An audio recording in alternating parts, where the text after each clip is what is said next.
नमस्कार मंडळी, आजची रेसिपी आहे काजू तोंडली भात।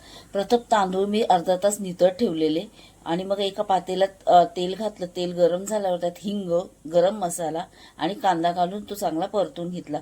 कांदा थोडासा गुलाबी झाल्यावर त्यात तोंडली टाकून घेतली आणि तीही 2 ते 3 मिनिटं चांगली परतून घेतली।